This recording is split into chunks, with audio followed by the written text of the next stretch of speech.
Shangri La Dialogues, looking back to yesterday, there seems to have been just a lot of chest thumping, a lot of barking going on. What did the dialogues really achieve? Right. Of course, I was there and I had exchanges or brief meetings with defense officials from U.S. and other countries. Clearly, China was isolated because almost all countries were very critical about what China was doing, although no one dared to openly mention China.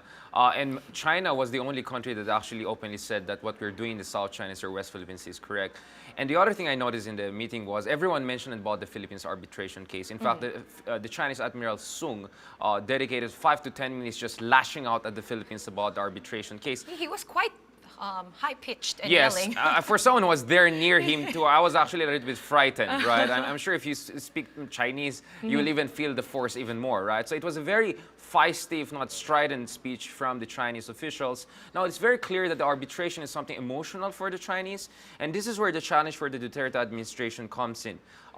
Mr. Duterte has 3 options moving forward. One is to drop the arbitration case because he can technically still do it, assuming there's no verdict before the end of this month. But I think that's politically impossible. The second option is just to treat the outcome as an advice or opinion and say to China that I'm not going to use this to embarrass you, but in exchange you have to give me certain concessions. The third option is for him to say that I'm still with international law. If China is still international law, let's go for Article 5 Conciliation Commission under UNCLOS. It's essentially like marriage counseling. So the idea is that Aquino took China to the court for, let's say, divorce, and China didn't like the proceedings, so it's not going to follow through. So why not let's go for the marriage counseling or what's called the Conciliation Commission. So there are 3 options for Duterte to move forward if he really wants to open up the communication channels with China and manage the disputes in the South China Sea. Okay, so therapy. But let's move on to this claim of isolation here, this strategy of the Great Wall of self-isolation. As a Defense Secretary, Ash Carter called it. Now, we were relying on this to rally the world behind us, knowing that China cannot risk being isolated. You think this can work coming from an economic point of view? Well, not from an economic point of view, but from a diplomatic point of view, clearly all G7 major industrialist powers, all relevant powers in the region, even Singapore, which used to be very close to China and still is, was quite critical of China, although they did it in a very diplomatic way.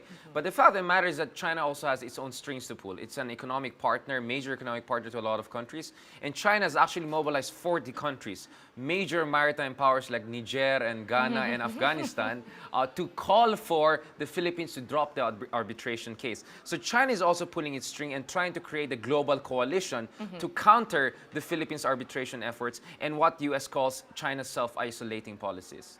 Okay, now what seems to be happening here is these coalitions that you mentioned. We have been talking about it. People are building their, their kind of championship teams over here. Right. Now, the U.S. has already expressed concerns that Beijing would declare an air defense identification zone over the South China Sea as it had over the East China Sea way back in 2013. Is this concern validated? Yes, it's very valid. Since earlier this year, China has deployed more and more advanced military hardware to newly established military bases in Paracels and in Spratlys. They have high-frequency radars, surface-to-air missiles, and more paramilitary and naval frigates and submarines actually roving the area. For us, Philippines, I think our main concern should be Scarborough Shoal, because it's possible that China could build military facilities in Scarborough Shoal, and that will put the whole Luzon area in Manila within the range of their prospective missiles in that area. So the main challenge for Mayor Digong or President Duterte is to make sure that China doesn't build it. But what will China ask in exchange? That is the big question. So a lot of horse trading, just like business, is going to happen in the upcoming months. And it seems Duterte seems to be the kind of guy who can play these big powers against each other and willing to reach out to the Chinese to find an accommodation. That's right. He has already gotten China to back off our fishermen, so changes remains to be seen. For better or for worse. Thank you very much again, Richard.